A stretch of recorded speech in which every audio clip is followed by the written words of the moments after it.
Hey all, this is Bill again, and in this episode for Taskwarrior lesson number 2, what we're going to learn to do is configure our environment, our Cygwin environment a little bit, and also how to edit tasks. So we're going to learn how to edit tasks through a method called brute force. So let's dive right into it. All right, the first thing we're going to do is open up our Cygwin 64 terminal. Let's maximize it.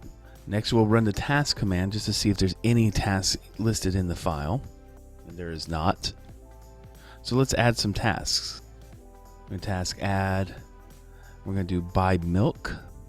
That's our first task. Task add buy eggs. Maybe this is a grocery list of sorts. Task add.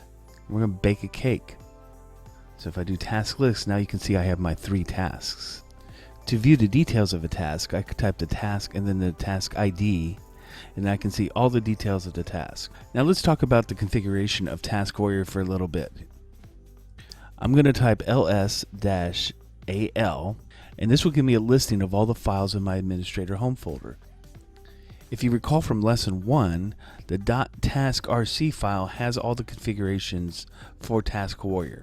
In fact, if I type cat.taskrc, I can take a peek into that file to see what's in there. And if I type nano.taskrc, it's going to open up that file in the nano editor. I just want to make one quick note about backups. Make sure to back up any configuration files before you start editing them. It's always important to have a backup. Should something get messed up, you can always restore it and be back to normal. Always back up your configuration files. This is the configuration file. Not much to see at the moment. You can see where the data location is here at the top under files. It's in .task. This is a color theme here for Taskwarrior. You can change the colors of the tasks based on their certain values. Let's press Ctrl X to exit out of Nano. If I do a task list here, I can see my 3 tasks. Now with Taskwarrior, there's 2 ways to edit tasks. The first is through the command line. You can add, annotate, tag, you can delete tasks like we've seen earlier. Now the other way to do it is what Taskwarrior calls the brute force way, and it's personally I like this better because you edit the task directly in the file basically, and you're making all the changes to every attribute of the task that's available. Now with Cygwin, if I just edit the task directly with just using the first I need task, then the number, then edit, I'm launched into VI. VI is a text editor similar to Nano, but it's much more powerful. It has a lot of feature-rich options and allows you to configure a file very quickly if you know all the commands, but it has a steep learning curve. So for this, we're going to use Nano as the editor, and we just need to change that default. Typing colon and then Q gets us out of the VI editor. What I'm going to do next is type nano.bashrc. bashrc is the configuration file for our particular session. This will be the second and last reminder of this particular series that you need to back up your configuration files before you make any changes. We're going to scroll all the way down to the bottom of the file.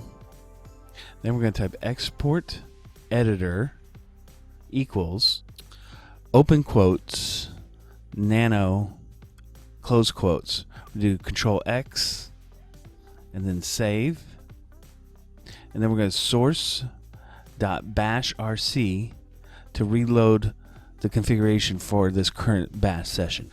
Now if I type task ID 1 and then edit, you'll see the task opens in Nano. Here you can see the task ID is 1. Here's a UUID number assigned by Taskwarrior that's unique to each task. You can see the task is in pending status, meaning that it's waiting for work to be done. Tasks can be assigned projects. They can be given priority. You can give tags to tasks. Here's the description by milk. We added that at the beginning. Here's the date the task was created. And there's a whole bunch of other dates. Started date, end date, scheduled, due, until, reoccurring, wait until. Some of these fields we won't use in this particular lesson series. There's also a modified date and then a parent field. So if maybe a task is a parent to another task, it's got to be complete for that one that is done. That task will be listed here. There's an annotation line here. So annotations are like notes for tasks. If I exit out of the editor and I type task 1 annotate, then maybe I want to classify the buy milk as buying 2% milk. I can say buy 2% milk, and that task number 1 has been annotated. So if I do a task list, you can see there's a number 1 right next to the task, indicating that there's a note there, there's an annotation for that task. If I just type task 1, I get the information for the task, and you can see there's the note. It timestamps it with the notes, the annotation there. Also, there's a little kind of a journal that goes on here at the bottom. If I type task 1 edit here, and then we scroll down to the bottom, you can see here in this line here that the annotation for the buy milk is right there. And you could, maybe if you made a misspelling, you could go and correct it there or something like that. All right, I hope you found that lesson helpful. In lesson 3, we're going to cover linking tasks and also how to set projects. So stay tuned, hit subscribe, and we'll be talking to you soon.